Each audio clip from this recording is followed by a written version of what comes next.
Galera, muito boa noite! Estamos aí ao vivo para tratar acerca do nosso desafio Loucos pela Bíblia. Que bom ter você aqui com a gente, que bom saber que você está aí acompanhando o desafio, nesse que é o 10º dia do desafio Loucos pela Bíblia. Gente, é uma maravilha poder estar aqui junto com você, lendo a Bíblia todos os dias. Olha, Deus tem falado tanto comigo, Deus tem me mostrado tantas coisas na palavra, e o melhor é a gente poder aplicar a palavra de Deus aos nossos relacionamentos, à nossa vida sentimental, né? Quando a gente pega a palavra de Deus e faz uma aplicação dela à nossa vida sentimental, aos nossos relacionamentos, a gente acaba tendo relacionamentos guiados pela palavra de Deus. Bom, eu quero te dar uma dica.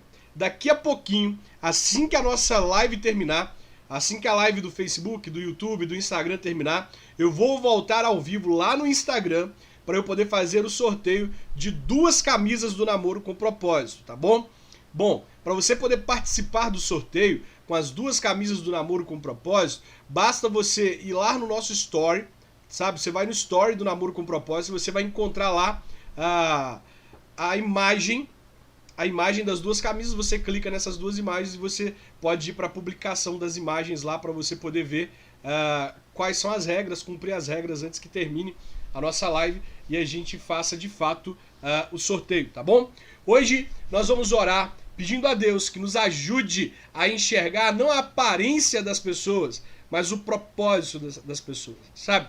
Muitas vezes nós estamos presos à aparência, muitas vezes nós estamos presos àquilo que nós enxergamos nas pessoas. Mas as pessoas são muito mais do que uma aparência. As pessoas possuem um propósito de Deus. E mais do que estar ao lado de alguém bonitinho, de alguém de boa aparência, melhor do que isso é você estar ao lado de alguém que tem um propósito compatível com o seu, um propósito que se encaixa no seu. Então muitas vezes as pessoas deixam de iniciar um relacionamento porque elas estão em busca de alguém que preencha um critério estético, que preencha um critério de aparência. E o que essa pessoa não sabe é que Deus tem alguém parecido com ela, com um propósito parecido com o dela, pertinho dela. Ela só não notou essa pessoa ainda porque ela está presa à questão da aparência, porque ela aguarda encontrar alguém que tenha uma aparência que preencha os critérios daquilo que ela espera, né? Eu quero encontrar alguém bonito, bonita, que seja assim, que tenha o olho dessa cor, que tenha o cabelo assim, que tenha essa altura, que sei lá, tenha o corpão estrutural e tudo. Aí a pessoa fica lá tentando preencher um critério estético, enquanto Deus tem critérios muito mais importantes para que fossem preenchidos, critérios muito mais relevantes, né? Então vamos orar pedindo a Deus que nos ajude a enxergar além das aparências. Que Deus nos ajude a enxergar as pessoas como seres com propósito. E propósitos, sim, encaixam em propósitos. Beleza? Vamos orar. Deus, em nome de Jesus, neste 10º dia do nosso desafio, nós oramos pedindo ao Senhor que nos ajude a enxergar não apenas a aparência das pessoas. Que nós possamos enxergar muito mais do que aquilo que os nossos olhos veem. Que nós possamos enxergar as pessoas como o Senhor enxerga. Nós possamos enxergá-las, Deus, como pessoas com propósito, como pessoas que possuem propósitos criados pelo Senhor e que esses propósitos são muito mais relevantes do que qualquer outro critério. Que o Senhor nos ajude a encontrar alguém que se encaixe em nós no quebra-cabeça da existência. Alguém que vai fazer com que a gente possa ter relacionamentos saudáveis, relacionamentos prósperos, relacionamentos felizes e não, Deus, pessoas que preencham apenas um critério estético. Ajude-nos, Deus, a enxergar o propósito antes da aparência, a essência antes daquilo que os olhos veem. É o que eu te peço em nome de Jesus. Amém. Concorda com essa oração? Você concorda? Bom, hoje daqui a pouquinho, nós vamos perceber como isso tem a ver com o nosso desafio. Por que eu defini que hoje nós iríamos orar para que nós pudéssemos enxergar a essência, o propósito e não a aparência? Então fica comigo até o final, que hoje nós temos uma revelação tremenda de Deus aqui para os nossos corações, tá bom? Vamos lá, hoje nós vamos ler o capítulo 28, 29 e 30 de Gênesis. Olha, Nós estamos lendo o livro de Gênesis. Todos os dias nós lemos 3 capítulos de Gênesis e aí eu faço aplicações de acordo com o texto, a vida sentimental e relacionamentos. E aí relacionamentos em todos os níveis. Namoro, noivado, casamento, faço aplicações à vida de solteiro também, certo? Então hoje nós vamos ler do capítulo 28 e aqui começa a história de Raquel, Jacó e Lia. Uma história fantástica que tem muito para nos acrescentar, tá bom? Verso 1 diz assim: então Isaac, você lembra aqui que Jacó armou para Esaú, né, para poder tomar a bênção dele, e aí Esaú queria matar Jacó, porque ele fez aquilo. Assim que Isaac morresse, Esaú mataria Jacó, e aí Rebeca diz para Isaac o seguinte: olha, o nosso filho Esaú se casou com as mulheres hetéias, e essas mulheres me fazem muito mal, e eu não gostaria que que Jacó se casasse com essas mulheres, então vamos mandar ele para a casa do meu irmão Labão, lá na Mesopotâmia. Então aqui no capítulo 28 nós vemos então Isaac enviando o filho Jacó para a Mesopotâmia. Olha, então Isaac chamou Jacó e o abençoou. E lhe deu a seguinte ordem: não case com nenhuma mulher daqui de Canaã. Apronte-se e vá para a Mesopotâmia. Fique na casa do seu avô Betuel, e case com e case com uma das filhas do seu tio Labão. Parece que eu estou sendo profético aqui, né? O erro está sendo profético. O verso 2 diz: apronte-se e vá para a Mesopotâmia. Fique na casa do seu tio, do seu avô Betuel, e case com uma das filhas do seu tio Labão. Veja, é interessante você perceber como que os casamentos nesse tempo aconteciam entre tribos, né? Entre famílias. O casamento ele era celebrado como se fosse a união ainda mais das famílias. Então, casamentos aconteciam entre primos, casamento acontecia entre parentes muito próximos, para que os clãs ficassem muito definidos, para que não houvesse pessoas de fora com princípios, propósitos, pessoas com visões de mundo diferente entrando na família. Era uma tentativa de preservar a pureza da família. Então por isso que Abraão manda seu servo ir até Mesopotâmia buscar uma esposa para Isaac. E é por isso que Rebeca não gostava das mulheres com quem Esaú se casou. E também é por isso que agora Isaac manda Jacó para Mesopotâmia, para ele poder ficar na casa do seu avô Betuel e casar com uma das filhas de Labão, ou seja, uma parente dele, né? O capítulo 3, o versículo 3 nos diz que o Deus Todo-Poderoso o abençoe e lhe dê muitos descendentes, para que de você saiam muitas nações. Que ele abençoe você e os seus descendentes, como abençoou Abraão, que sejam donos desta terra onde você tem vivido como estrangeiro, terra que Deus deu a Abraão. Foi assim que Isaac mandou que Jacó fosse morar na Mesopotâmia, na casa de Labão, que era filho de Betuel, o arameu, e irmão de Rebeca, a mãe de Esaú e de Jacó. Esaú ficou sabendo que Isaac havia abençoado Jacó e o havia mandado para a Mesopotâmia a fim de casar ali. Também soube que quando o pai havia abençoado, tinha mandado que ele não se casasse com nenhuma mulher do país de Canaã. E ficou sabendo que, obedecendo ao pai e à mãe, Jacó havia ido para a Mesopotâmia. Então Esaú compreendeu que o seu pai não via com bons olhos as mulheres de Canaã. Por isso foi até a casa de Ismael, filho de Abraão, e casou-se com Maalate, filha de Ismael e irmã de Nebaiote. Olha só que coisa mais complexa, como que a vida de Esaú vai se complicando. Esaú não apenas casou com as mulheres hetéias que faziam mal, né, para Rebeca, como nós podemos ver, por exemplo, aqui no capítulo 27, aliás, capítulo 26, verso 35, essas duas mulheres amarguraram a vida de Isaac e Rebeca. Agora, ele percebendo que os pais não via com bons olhos as mulheres de Canaã, e vendo que o pai havia mandado o seu irmão Jacó para a Mesopotâmia a fim de casar ali, ele decide contrariar os pais. Quantos filhos acabam não agindo assim para contrariar os pais, para se rebelar contra os pais, pensando que estão ferindo os pais, mas na verdade eles estão trazendo problemas para si mesmos? Porque por mais que aquelas mulheres ali amarguraram a vida de Isaac e Rebeca, elas também fizeram muito mal para Esaú, porque o afastaram do propósito dele. porque o afastaram de Deus, ofuscaram a história de Esaú. Tanto que Esaú, ele é mencionado aqui em Gênesis pouquíssimas vezes, raríssimas vezes. A história de Esaú não é contada. A história de Esaú não é digna de ser narrada. No entanto, a história de Jacó, ela passa a ser narrada porque é uma história de obediência e honra aos pais. Quando a Bíblia vai nos dizer, lá em Efésios capítulo 5, né? Efésios capítulo 5, nós lemos o seguinte, olha.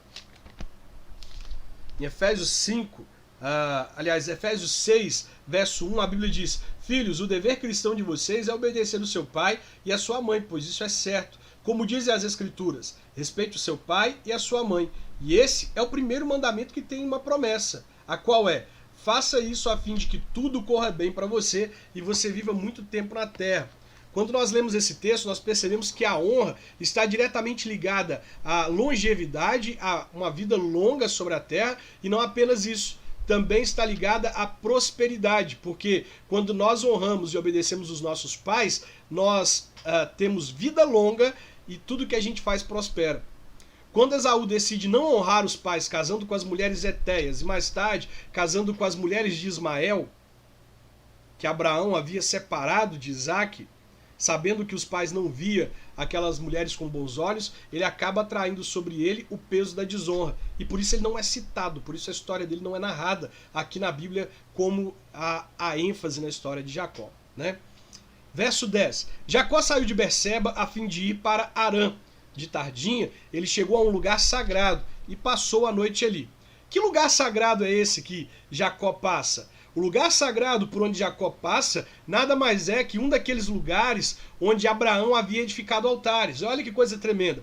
Abraão edificou altares enquanto ele caminhava em direção ao propósito de Deus, e Abraão voltou encontrando esses altares quando ele tem que voltar do Egito para Canaã, e agora o neto de Abraão tem que ir para a Mesopotâmia, de onde Abraão veio, e ele passou por um lugar sagrado. Era sagrado por quê? Porque o avô passou, o avô pisou naquele lugar, o avô consagrou aquele lugar para Deus. Quando nós edificamos altares, quando nós fazemos a nossa vida um ato contínuo de edificar altares para a glória de Deus, nós estamos preparando o caminho por onde os nossos filhos e netos, bisnetos, trinetos, tataranetos vão passar. Nós estamos abençoando as futuras gerações. Por isso eu insisto, faça da sua vida um gesto contínuo de edificar altares para Deus, seja no seu trabalho, na sua escola, na sua faculdade, na sua casa, nas suas amizades, por onde você passar, edifique altares para que a sua família, a sua posteridade volte encontrando esses altares, né? Ele pegou uma pedra daquele lugar para servir como travesseiro e se deitou ali mesmo para dormir. Então Jacó sonhou. Ele viu uma escada que ia da terra ao céu, e os anjos de Deus subiam e desciam por ela. O Senhor Deus estava ao lado dele e disse: Eu sou o Senhor, o Deus do seu avô, Abraão, e o Deus de Isaque, o seu pai. Darei a você e aos seus descendentes esta terra onde você está deitado. Os seus descendentes serão tantos como o pó da terra. Eles se espalharão de norte a sul e de leste a oeste. E por meio de você e dos seus descendentes, eu abençoarei a todos os povos do mundo. Eu estarei com você e o protegerei em todos os lugares onde você for, e farei com que você volte para esta terra. Eu não o abandonarei, até que se cumpra tudo o que eu lhe prometi. Deus vela em fazer cumprir aquilo que ele promete. Não há nada que Deus tenha dito para você, não há nada que Deus tenha prometido para você que não vá se cumprir. Porque Deus cuida da palavra dele, Deus honra a palavra dele. Verso 16. Quando Jacó acordou, disse assim: De fato, o Senhor Deus está neste lugar, e eu não sabia disso. Aí ficou com medo e disse: Este lugar dá medo na gente. Aqui é a casa de Deus, aqui fica a porta do céu. Jacó se levantou bem cedo, pegou a pedra que havia usado como travesseiro e a pôs de pé como um pilar. Depois derramou azeite em cima dela para dedicá-la a Deus. Naquele lugar havia uma cidade que antes se chamava Luz, mas Jacó mudou o seu nome para Betel. Ali Jacó fez a Deus a seguinte promessa. Veja, olha como Jacó ele age como muitos de nós agimos diante de Deus. Olha o que Jacó diz para Deus. Ali Jacó fez a Deus a seguinte promessa: se tu fores comigo e me guardares nesta viagem que estou fazendo, se me deres roupa e comida, e se eu voltar são e salvo para a casa do meu pai, então tu, ó Senhor, serás o meu Deus. Esta pedra que pus como pilar será a tua casa, ó Deus, e eu te entregarei a 10ª parte de tudo que me destes. Eu não gosto dessa expressão que Jacó usa para Deus. Se tu fores comigo, se me deres roupa e comida, se eu voltar são e salvo para a casa do meu pai. Jacó estabelece condições para entregar-se a Deus. Olha só, eu não acredito que nós devemos ir até Deus baseando apenas no se. Olha, Senhor, eu vou ao Senhor se. Eu vou ao Senhor só se. Eu vou ao Senhor se o Senhor fizer. Deus não espera que a gente vá até Ele nessas condições, oferecendo condições para Deus. Deus espera que a gente se entregue a Ele por completo, sem exigências, sem ficar fazendo com Ele trocas, sem ficar barganhando com Deus. Diferente de Jacó, há um texto na Bíblia que eu gosto muito, e esse texto é o texto de Abacuque, capítulo 3, Abacuque, capítulo 3, que diz assim, capítulo 3, verso 17, Abacuque 3, 17, diz assim, olha, ainda que a figueira não produza frutos, e as parreiras não deem uvas, ainda que não haja azeitonas para plantar, e nem trigo para colher, ainda que não haja ovelhas nos campos, nem gados nos currais. Mesmo assim, eu darei graças ao Senhor e louvarei a Deus, o meu Salvador. Olha a postura de Abacuque. Abacuque está vivendo um tempo de falta, está vivendo um tempo em que o templo estava destruído, está vivendo um tempo em que havia problemas, catástrofes, enfim, a estrutura de Jerusalém estava totalmente problemática, e aqui ele está dizendo aqui, Senhor, ainda que a figueira não produza frutas, ainda que as parreiras não deem uvas, ainda que não haja azeitonas para serem plantadas, ainda que as ovelhas sejam arrebatadas dos currais, ainda assim eu te louvarei, ainda assim eu servirei ao Senhor, ainda assim eu te amo. Essa é a nossa expressão, e essa deve ser a nossa expressão para com Deus. Não a expressão de Jacó que diz assim, se tu fores, se tu me abençoares, se tu me protegeres, se tu me guardares, se tu cuidaste de mim nessa pandemia, se tu fizeste isso. Não, ainda que. Senhor, ainda que me falte tudo, tendo o Senhor é suficiente para mim. Ainda que me falte os meus pais, a minha família, a minha herança, tudo que eu tenho, o Senhor é suficiente para mim. Capítulo 29. Jacó continuou a sua viagem e chegou à terra do Oriente. De repente, ele olhou e viu no campo um poço. Em volta dele estavam 3 pastores, cada um com as suas ovelhas e cabras. A água para os animais era tirada desse poço, que era tapado com uma grande pedra. Quando todos os pastores se ajuntavam ali com os seus animais, então tiravam a pedra para dar água às ovelhas e cabras. Depois tornavam a pôr a pedra na boca do poço. Jacó perguntou aos pastores, de onde vocês são, meus amigos? Somos de Harã, responderam eles. Em seguida perguntou, vocês conhecem Labão, o filho de Naor? Conhecemos sim, disseram. Ele vai bem? Perguntou Jacó. Eles responderam, sim, vai bem. Olha, Raquel, a filha dele, vem vindo aí com as suas ovelhas. Então Jacó disse, ainda é dia e é muito cedo para recolher as ovelhas. Por que vocês não lhes dão água e as levam de volta para pastar? Eles responderam, não podemos. Temos de esperar que todas as ovelhas e cabras estejam aqui e a pedra seja removida da boca do poço. Aí daremos água para elas. Jacó ainda estava falando com eles quando Raquel, que era pastora de ovelhas, chegou com os animais do seu pai. Logo que Jacó a viu com as ovelhas e as cabras do seu tio Labão, ele foi e tirou a pedra da boca do poço e deu água para os animais. Depois ele beijou Raquel e, muito emocionado, começou a chorar e disse, eu sou parente do seu pai, sou filho de Rebeca. Raquel foi correndo contar tudo para o pai. Ele ouviu as novidades a respeito do seu sobrinho e logo saiu correndo. Quando encontrou Jacó, Labão o abraçou e beijou e o levou para casa. Jacó lhe contou tudo o que havia acontecido. E aí Labão disse: sim, de fato você é da minha própria carne. De fato você é da minha própria carne, do meu sangue. Jacó ficou na casa do seu tio um mês inteiro. Aí Labão disse: não está certo você trabalhar de graça só porque é meu parente. Quanto você quer ganhar? Acontece que Labão tinha duas filhas. A mais velha se chamava Leia e a mais moça se chamava Raquel. Leia tinha olhos meigos, mas Raquel era bonita de rosto e de corpo. Note aqui, preste atenção. Leia só tinha olhos meigos.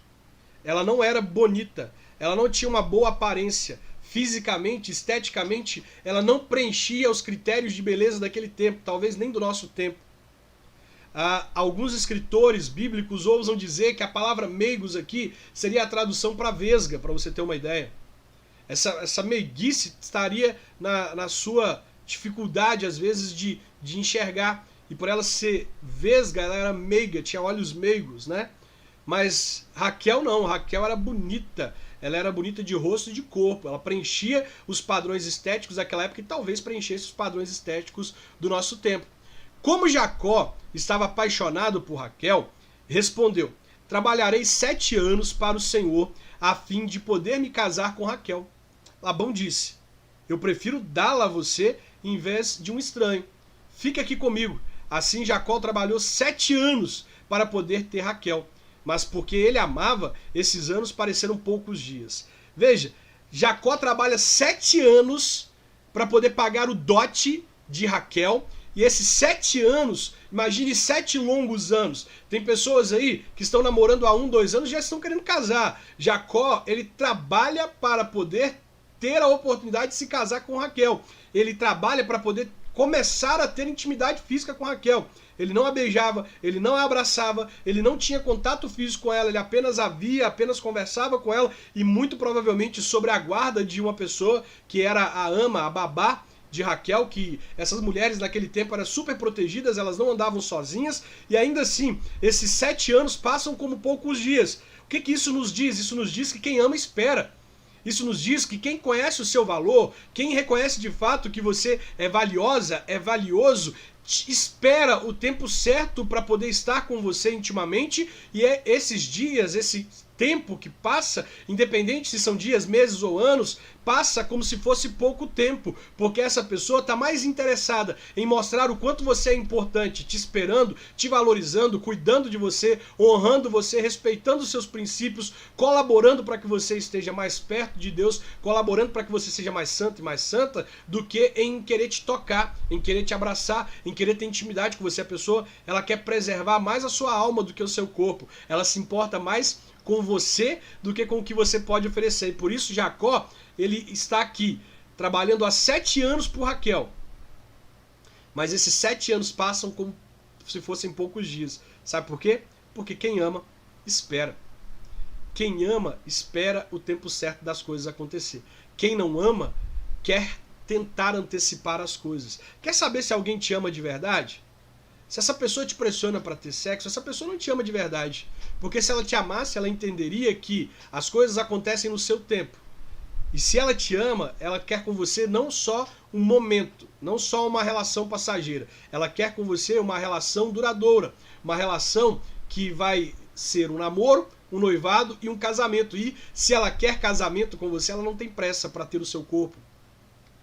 Ela vai cuidar da sua alma para que você chegue no casamento com a alma pura, santa, casta, para que você possa entregar o seu corpo para ela de forma santa.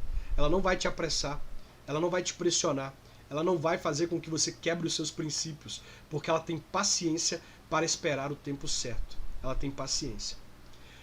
Quando passaram os 7 anos, Jacó disse a Labão: ô meu sogro, dê-me a minha mulher, o tempo combinado já passou e agora eu quero casar com ela. Olha só, Jacó falando assim: ô Labão, ó, já trabalhei os 7 anos, né? Eu prosperei você, agora ó, Somebody love. Chegou a minha hora, agora eu vou me casar com a mulher que eu tanto esperei. Eu vou agora poder ter com ela tudo aquilo que eu sempre quis, mas eu esperei por poder respeitá-la, por cuidar dela, por honrá-la, né? Aí o que acontece? Labão deu uma festa de casamento e convidou toda a gente do lugar. Mas naquela noite, Labão pegou Leia e a entregou a Jacó e ele teve relações com ela. Labão tinha dado a sua escrava Zilpa a Leia para ser escrava dela. Só na manhã seguinte, Jacó descobriu que havia dormido com Leia. Por isso foi reclamar com Labão e disse: por que o Senhor me fez uma coisa dessas? Eu trabalhei para ficar com Raquel. Por que foi que o Senhor me enganou? Labão respondeu: aqui na nossa terra não é costume a filha mais moça casar antes da mais velha. Espere até que termine a semana de festas do casamento. Aí, se você prometer que vai trabalhar para mim outros 7 anos, eu lhe darei Raquel. Jacó concordou e quando terminou a festa de casamento de Leia, Labão lhe deu a sua filha Raquel como esposa. Labão tinha dado a sua escrava Bila a Raquel para ser sua escrava. Jacó também teve relações com Raquel e ele amava Raquel muito mais do que amava Leia e ficou trabalhando para Labão mais 7 anos. Veja, existem algumas interpretações errôneas em relação a esse texto. Muitas pessoas acreditam que Jacó só teve Raquel depois de ter trabalhado mais 7 anos, ou seja, ele só teve contato físico com Raquel depois de ter trabalhado 14 anos para Labão. Não é isso. Depois que acaba a festa de casamento, assim que acaba a festa de casamento de Leia, Jacó já toma Raquel como esposa. Então, dias após o casamento, ele pôde ter Raquel como esposa. Então ele não esperou esse tempo todo. Aqui nós temos algumas coisas. Nós temos aqui um sogro que está tentando desencalhar a filha mais velha. Isso aqui está muito claro. Aqui eu vejo a figura de muitos pastores irresponsáveis. Eu quero dizer isso. Se o seu pastor faz isso, diga para ele que eu estou chamando de irresponsável. Diga para ele que eu estou dizendo que ele está cometendo um pecado contra a castidade e a santidade do casamento se ele faz isso, tá? Diga isso para o seu pastor. Eu vejo aqui muitos pastores pressionando os jovens a casarem cedo. Eu vejo muitos pastores, muitas vezes do altar, dizendo para casaizinhos de namorados: ei, já marcou o casamento? Quando é que vocês vão casar? Pressionando os solteiros para encontrarem um namoro. Falando assim: fulano tá sozinho, ciclano tá sozinho, tentando formar casais do altar. E muitas vezes o casal se forma com 1 mês, tá junto há 6 meses, e os pastores começam a pressioná-los para casar. Pastores, vocês que estão me assistindo, se vocês fazem isso, vocês são irresponsáveis. Vocês são irresponsáveis de ficar pressionando os jovens da sua igreja para poderem casar mais cedo. Ficam aí dizendo que se não casarem cedo vão pecar, vão ter atividade sexual e vão pecar contra Deus. Deixa eu te dizer uma coisa: casar sem estar preparado, casar sem estar no tempo certo é também um pecado. E muitos pastores estão sendo a causa da destruição de muitos casamentos. Muitos pastores estão contribuindo significativamente para o divórcio. Eu tenho, assim, desprezo por esse tipo de pastor que pressiona os jovens a casarem sem estarem preparados. Eu desprezo você, porque você não consegue enxergar o valor de fato da família. E ainda tenho mais desprezo ainda por pastores que pressionam seus jovens a casarem, mas não preparam os jovens para o casamento. Eles ficam lá do altar, pressionando, cutucando, perguntando quando é que vão casar, mas não são homens o suficiente para sentar diante desses jovens e fazer um curso de noivos olhando nos olhos dele para saber se eles estão de fato preparados para o casamento. Existem pastores até que, sabe, ficam dizendo que a sua igreja é a igreja que casa. Aqui tem casamento, quer casar? Vem para cá. Eu conheci um pastor que agiu assim, que do altar ficava pressionando os membros da sua igreja para se casarem. Resultado: divórcios após divórcios, jovens se casando sem estarem preparados, jovens se casando sem que soubessem de fato o que é o casamento e jovens se divorciando, entrando em adultério, mas ele ostentava dizer que a igreja dele era a igreja do casamento, que quem quisesse se casar era para ir para a igreja dele. Entenda, a Bíblia diz que nós devemos honrar o casamento, que o casamento é um leito que deve ser mantido sem mácula. E muitos pastores estão sendo comparsas na destruição de muitos casamentos. Perdoe-me o desabafo, mas eu fico muito triste ao ver o que tem acontecido na igreja. Muitos pastores tentando pressionar os jovens a se casarem. Me perdoem, eu valorizo muito o casamento para permitir que seja feito isso. mas eu preciso desabafar. E aqui tá Labão fazendo isso, colocando Leia num casamento com uma pessoa que não a amava para desencalhar a filha, para pressionar a filha a casar. Ei, não permita que ninguém te pressione para casar.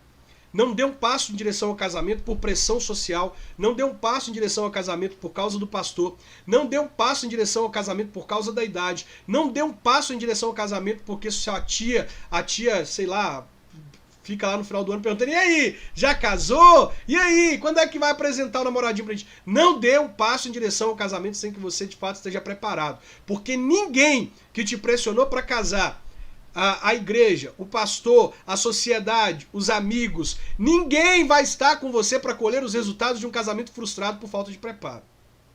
Ninguém. Só se case quando você estiver preparado. Não vá em direção ao casamento por carência. Não faça isso. As consequências são dolorosas.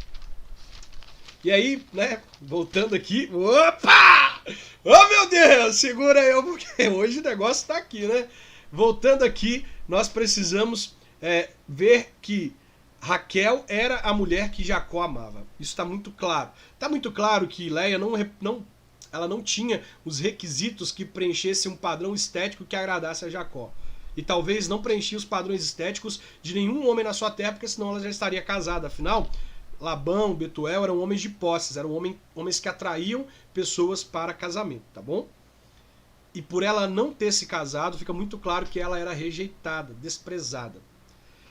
Capítulo 29, verso 31 diz assim: quando o Senhor Deus viu que Jacó desprezava Leia, fez com que ela pudesse ter filhos.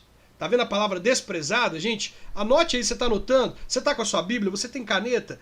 Grife a palavra desprezada. Como é que tá na sua Bíblia a palavra? Deixa eu ver aqui, na sua Bíblia tá escrito desprezada? Lê pra mim aí o que tá escrito na sua Bíblia, anota aí. Põe aí nos comentários para eu poder saber. Tá escrito desprezada na sua Bíblia? Vamos lá. Porque tem algumas versões diferentes, né? A minha Bíblia é a NTLH. A NTLH, ela não usa outras palavras, ela usa palavras que a gente compreende, né? Então o que está escrito na sua Bíblia? Está escrito desprezada? Desprezada, está escrito na Bíblia da Eliane. Ela aborrecia, né? Isso. Quem mais pode me mostrar o que está escrito? Aqui na da Letícia, da Júlia também está escrito desprezada. Desprezada na Bíblia da BR Santos, enfim, desprezada, olha que coisa, aborrecia. Grava essa palavra, em nome de Jesus, grava essa palavra, desprezada, aborrecia, tá bom? Fez com que ela pudesse ter filhos. Leia ficou grávida e deu à luz a um filho e pôs nele o nome de Rúben. Ela explicou assim: o Senhor viu que eu estava triste, mas agora o meu marido vai me amar. Agora, a segunda coisa que eu quero que você grave. A segunda coisa. A primeira coisa é que ela era desprezada. Que ele a desprezava. Que ele a aborrecia. A segunda coisa é o que ela diz quando tem filhos. Olha, ela diz assim: o Senhor viu que eu estava triste, mas agora o meu marido vai me amar. Ela tem filhos para ser amada pelo marido, ok? Para que não fosse mais desprezada pelo marido. Para que o marido parasse de aborrecê-la.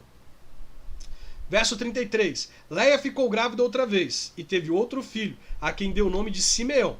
E disse: o Senhor viu que eu estava desprezada e por isso me deu mais este filho. Leia engravidou ainda outra vez e teve mais um filho, a quem chamou de Levi, pois disse assim: agora o meu marido ficará mais unido comigo, pois eu já lhe dei 3 filhos. Percebe o desespero dessa mulher para ser amada pelo marido? O desespero dela para atrair a afeição, o amor, o carinho, o respeito, a honra do marido? Ela lhe dá filhos na tentativa de chamar a atenção, na tentativa de ser amada. Muitas pessoas usam esse tipo de coisa para poder tentar manter seus casamentos, para poder tentar prender as pessoas ao lado. É comum, muitas vezes, até mesmo jovens, moças solteiras, ficarem grávidas para poder tentar prender o namorado, para que ele não abandone. Mas deixa eu te dizer, nada disso aqui serviu. Leia não foi mais amada porque deu filhos para Jacó. Leia não prendeu mais a atenção de Jacó. Ei, filho não prende casamento, filho não prende homem, filho não prende mulher. Não adianta tentar manter o marido, a mulher, o namorado, a namorada do lado engravidando. Não dá. Vida sexual não prende a pessoa com você. Ah, eu vou fazer sexo com meu namorado porque se eu não fizer ele me larga. Porque se ele não fizer ele me abandona. Ei, deixa eu te dizer uma coisa. Isso é mesquinho. Fazer sexo para prender alguém é mesquinho. Deixa eu te dizer uma coisa, se a pessoa quiser te abandonar, se ela quiser te trair, ela vai te trair você dando sexo a ela ou não. Se ela encontrar alguém que lhe agrade, ela vai te trair. Sexo não pode ser usado em hipótese alguma para prender alguém. E eu te diria, prender alguém, forçar alguém a ficar ao seu lado é uma das piores formas de mendigância. A gente não mendiga afeto, amor, atenção, carinho. Se não é dado espontaneamente, Deus me livre. Mas vamos lá, verso 35. Leia ficou grávida mais uma vez, ou ratinha, né? Eu tinha uma ratinha que eu chamava ela de Penina. Penina porque lá no livro de Samuel nós vamos ver que Eucana tem uma esposa chamada Ana e uma esposa chamada Penina. Penina dava filho para Eucana um atrás do outro. Então eu chamava minha ratinha de Penina porque ela dava muito filho. Aí aqui no verso 35 nós lemos que Leia ficou grávida mais uma vez e teve outro filho. A esse deu o nome de Judá e disse, olha agora, vamos agora mudar a situação de Leia. Nós vamos transformar a situação dessa mulher. Prepare-se para a revelação que Deus vai trazer para nós nesse dia. Prepare-se. Olha o que ela diz agora quando ela tem o quarto filho. Desta vez louvarei a Deus o Senhor. Ela não diz mais, agora o meu marido vai me amar. Ela não diz mais, agora o meu marido vai me respeitar. Ela não diz mais, agora o meu marido não vai me desprezar. Ela não diz mais, agora o meu marido não vai me aborrecer. Ela não diz que o marido vai se achegar a ela mais. Agora ela diz assim, desta vez eu louvarei o Senhor. Desta vez eu não vou mais ser aquilo que esperam que eu seja. Eu vou ser o que Deus espera que eu seja. E deixa eu te ajudar a transformar essa situação. Depois disso, o texto diz que ela não tem filhos. Deixa eu te ajudar a mudar a sua visão dessa situação.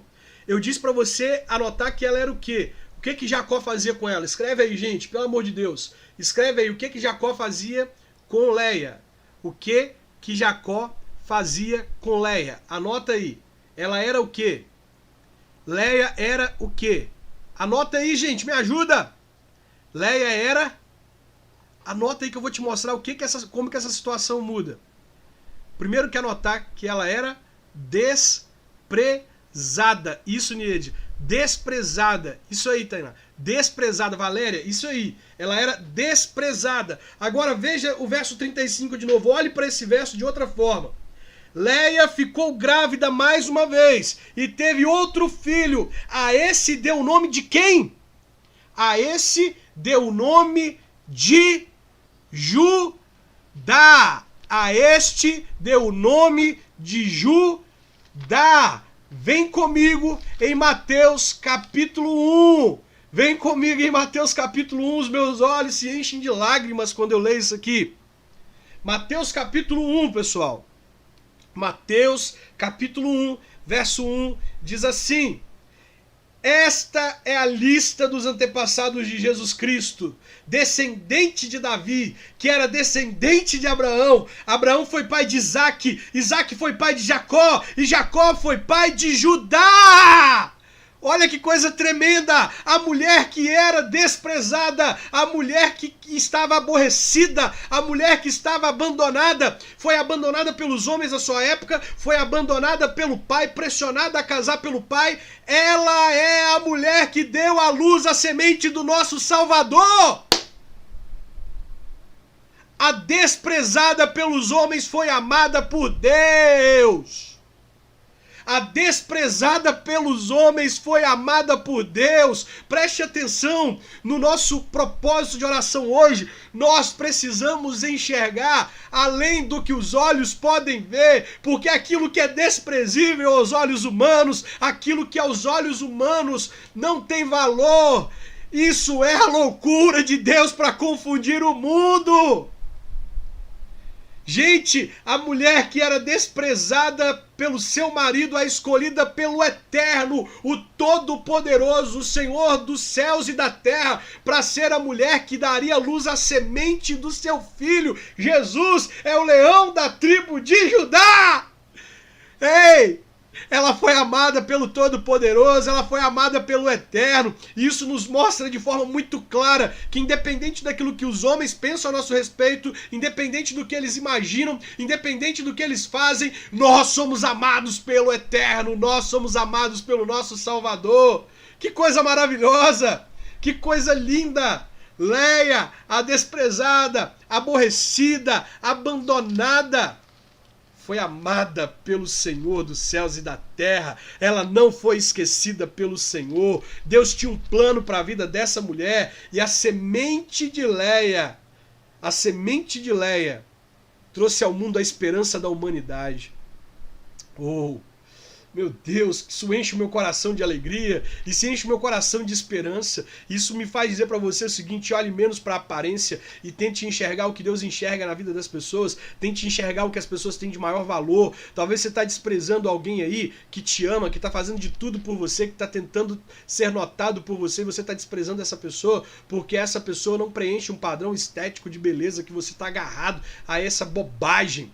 E Deus está dizendo para você: você está perdendo o meu melhor porque está esperando o melhor ao seu jeito. Você está perdendo o meu melhor porque você está tentando fazer do seu jeito. Ei, muda essa visão sua. Capítulo 30. Quando Raquel percebeu que não podia ter filhos, ficou com inveja da sua irmã Leia e disse ao marido: dê-me filhos, senão eu morro. Jacó ficou zangado com Raquel e disse assim: você está pensando que eu sou Deus? É ele quem não deixa você ter filhos. Outra revelação aqui, a revelação do cuidado com os ídolos no relacionamento. Nós precisamos ter cuidado, porque muitas pessoas entram em relacionamentos assim como Raquel. A Raquel, quando percebe que não podia ter filhos, o que ela faz? Ela transfere para o marido a expectativa de fazer por ela algo que só Deus poderia fazer.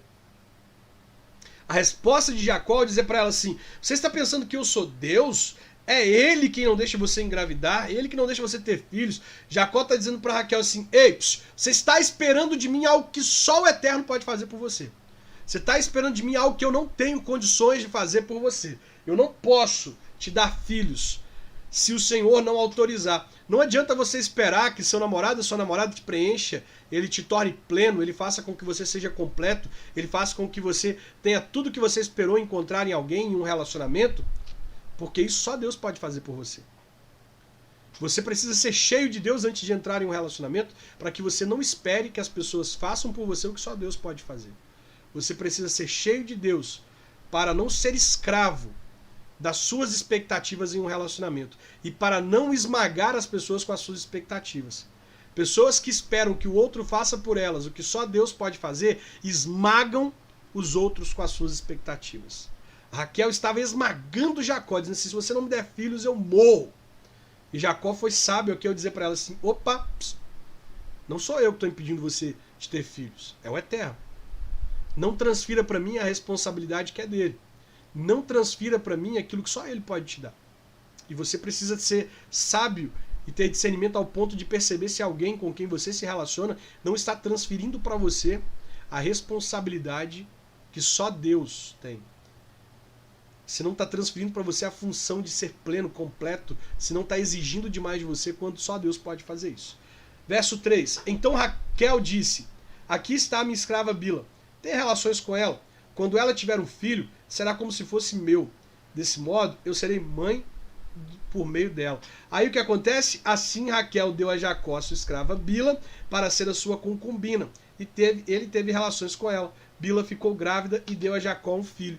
Diferente de Isaac, pessoal. O que Isaac faz? Rebeca não podia ter filhos. E o que Isaac faz por ela? Isaac ora por ela. Isaac ora por Rebeca para que Rebeca pudesse ter filhos. Lá no capítulo 25, verso 21, diz assim: Rebeca não podia ter filhos, e por isso Isaac orou a Deus, o Senhor, em favor dela. O Senhor ouviu a oração dele e Rebeca ficou grávida. O que ele faz? Ele repete o erro do avô. O que o avô fez? O avô teve relações com a escrava Agar para ter filhos. E aqui, Raquel, sabedora do que havia acontecido na história da família, também dá um jeitinho. Aí ela transfere a sua escrava Bila para Jacó ter relações com ela, para que ele pudesse ter filhos. Então Raquel disse: este menino vai se chamar Dan, porque Deus foi justo comigo. Ele ouviu a minha oração e me deu um filho. Bila ficou grávida outra vez e deu a Jacó outro filho. Aí Raquel disse: o nome deste menino será Naftali, porque lutei muito contra minha irmã e venci. Quando Léia percebeu que não ia mais ter filhos, deu a sua escrava Zilpa a Jacó para ser sua concubina. E Zilpa deu à luz a um filho.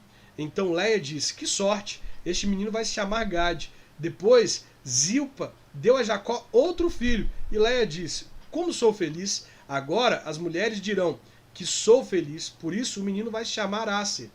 Um dia, no tempo da colheita do trigo, Rúben foi ao campo.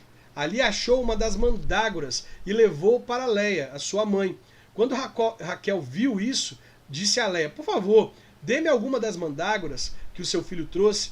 Léia respondeu: será que você acha que tomar o meu marido de mim é pouco? Agora vai querer tomar também as mandrágoras que o meu filho me deu? Aí Raquel disse: vamos fazer uma troca. Você me dá as mandrágoras e eu deixo que você durma com Jacó esta noite. De tardinha, quando Jacó chegou do campo, Léia foi se encontrar com ele e ele disse: esta noite você vai dormir comigo, porque eu paguei para isso com as mandrágoras que meu filho achou. Naquela noite, Jacó teve relações com ela e ela ficou grávida e deu a Jacó um quinto filho. Então Léia disse: esse menino se chamará Isacar, pois Deus me recompensou por ter dado a minha escrava ao meu marido. Depois Léia engravidou pela sexta vez e deu à luz a mais um filho. E disse: Deus me deu um belo presente. Agora meu marido vai ficar comigo, porque lhe dei 6 filhos. Por isso ela pôs nele o nome de Zebulon. Por último, Léia teve uma filha e lhe deu o nome de Diná. Preste atenção. Gente, eu acho um absurdo pregadores e as pessoas que entendem da palavra ficarem insistindo que Jacó teve 12 filhos. Jacó não teve 12 filhos, Jacó teve 13. Diná também foi filha de Jacó. Certo? Além dos 12 filhos homens, Diná também foi filha de Jacó e, portanto, a 13ª filha. Então, Deus lembrou de Raquel. Ele ouviu a sua oração e fez com que ela pudesse ter filhos. Ela engravidou e deu à luz a um filho. Então disse: Deus não deixou que eu continuasse envergonhada por não ter filhos. Que o Senhor, Deus, dê-me mais filhos. Por isso ela pôs nele o nome de José. Depois do nascimento de José, Jacó disse a Labão: deixe-me voltar para minha terra. Dê-me os meus filhos, as minhas mulheres, que eu ganhei trabalhando para o Senhor, e eu irei embora. O Senhor sabe muito bem o quanto eu tenho servido. Labão respondeu: fique comigo, por favor. Por meio de adivinhações, fiquei sabendo que o Senhor Deus está me abençoando por causa de você. Diga quanto quer ganhar, que eu pagarei. Então Jacó disse: o Senhor sabe como tenho trabalhado e como tenho cuidado dos seus animais. Antes de eu chegar, o Senhor tinha pouco, mas depois tudo aumentou muito. E Deus tem abençoado o Senhor em todos os lugares por onde eu tenho andado. Mas agora preciso cuidar da minha própria família. Quanto você quer que eu lhe dê? Pegue, insistiu Labão. Jacó respondeu: não quero salário. Eu continuarei a cuidar das suas ovelhas se o Senhor concordar com a proposta que vou fazer. Hoje vou passar por todo o seu rebanho a fim de separar para mim todos os carneirinhos pretos e todos os cabritos malhados e com manchas. É só isso que eu quero como salário. No futuro, será fácil o Senhor saber se eu tenho sido honesto. Na hora de conferir o meu salário, se houver no meu rebanho carneirinhos que não sejam pretos e cabritos que não sejam malhados ou não tenham manchas, o Senhor saberá que eu roubei. Labão concordou, dizendo: está bem, aceito a sua proposta. Mas naquele mesmo dia, Labão separou para si os carneirinhos que tinham listas ou manchas, todas as cabras malhadas e as manchadas, ou que tinham algum branco, e todos os carneirinhos pretos. Ele os entregou aos seus filhos para cuidarem deles, e se afastou de Jacó a uma distância de 3 dias de viagem. E Jacó ficou cuidando dos outros animais de Labão. Então Jacó pegou galhos verdes de chopo, de amendoeira e de platano, e descascou-os, fazendo aparecer listras brancas. Ele pôs esses galhos na frente dos animais, nos bebedouros onde iam beber. Ele fez isso porque eles cruzavam quando iam beber. E como cruzavam diante dos galhos, as ovelhas davam crias listadas, com manchas e malhadas. Jacó separou as ovelhas dos bodes e fez com que olhasse na direção dos animais listados e dos animais pretos do rebanho de Labão. Assim, Jacó foi formando o seu próprio rebanho, separando os animais de Labão. Quando os animais fortes estavam cruzando, Jacó põe os galhos das árvores na frente deles nos bebedouros, e assim eles cruzavam perto dos galhos. Mas na frente dos animais fracos, Jacó não punha os galhos. Por isso, os animais fracos ficavam para Labão, e os mais fortes ficavam com Jacó. Desse modo, ele ficou muito rico e chegou a ter ovelhas e cabras, escravos, escravas, camelos e jumentos. Aqui é a cobra que tem a goela maior tentando engolir a outra, né? Labão, um trapaceiro, encontrou Jacó, que também era trapaceiro, e um tentando aqui abocanhar o outro. É aquele negócio, minha mãe ainda hoje disse, né? O que o homem plantar, certamente colherá. A gente planta, a gente colhe. Você é trapaceiro, você atrai pessoas trapaceiras para perto de você. Você é desonesto, você atrai pessoas desonestas para perto de você. E é isso que estava acontecendo aqui. Jacó estava ao lado de um sogro trapaceiro, desonesto, e um tentando ser mais desonesto que o outro.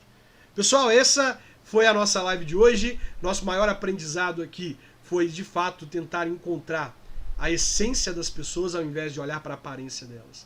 Deus está nos dizendo que nós não devemos olhar para as pessoas com olhos apenas humanos, tentando ver apenas o que os olhos veem, mas nós precisamos olhar para as pessoas e enxergá-las além da aparência, tentar enxergar a essência e o propósito que Deus tem para elas. Você pode estar perdendo alguém muito legal, alguém muito de Deus, porque você está olhando para a aparência. Pode ser que tenha alguém muito legal ao redor da sua vida, tentando chamar sua atenção, tentando te conquistar de todo jeito, e você não quer porque não é tão bonitinho quanto você espera. Melhor um bonitinho que serve, ama e honra a Deus e que tem um propósito, do que um gatinho que não tem propósito, que mais tarde vai mostrar as garras para você, tá? Espero que Deus tenha te abençoado, espero que essa live tenha falado com você. Se falou, compartilha. Vamos espalhar isso, pessoal. Vamos espalhar esse movimento que nós estamos criando. Nunca é tarde para começar a ler a Bíblia. Nós estamos no 10º dia, mas nunca é tarde para começar a ler a Bíblia. Você pode convidar alguém para começar a ler amanhã com a gente. Essa pessoa pode estar com a gente, acompanhando a gente, e a partir do 11º dia, aprendendo muito a respeito da palavra de Deus. Vamos espalhar isso, vamos fazer disso um movimento, vamos fazer disso uma forma de alcançar pessoas com a palavra de Deus. Eu conto com você, muito obrigado pela sua participação até aqui. Deus te abençoe, forte abraço. E eu vou voltar lá pro Instagram, quero só te lembrar que agora eu vou fazer lá no Instagram um sorteio de 2 camisas do Namoro com Propósito. Tá bom? Você quer participar desse sorteio? Você tem que correr pro nosso Instagram e lá no Story, basta procurar @namoro com propósito no Instagram, corre pro Instagram, vai no Story, procura a foto que tem um casal com 2 camisas, clica nessa foto do Story que você vai para a foto do sorteio e aí você vai poder participar do sorteio. Você tem 5 minutos para fazer isso. 5 minutos para ir para o Instagram, clicar lá no Story, ir na foto, comentar a foto e também seguir as pessoas que estão marcadas lá, tá bom? Vou fazer agora o sorteio, a live vai ficar disponível no YouTube para quem quiser assistir, basta procurar Namoro com Propósito no YouTube para você poder assistir. Todos os dias, às 22 horas, nós estamos ao vivo aqui para poder ler mais 3 capítulos da Palavra de Deus. Deus abençoe você, um forte abraço e corre para o Instagram para você poder participar do sorteio. Tchau, tchau. Valeu, pessoal!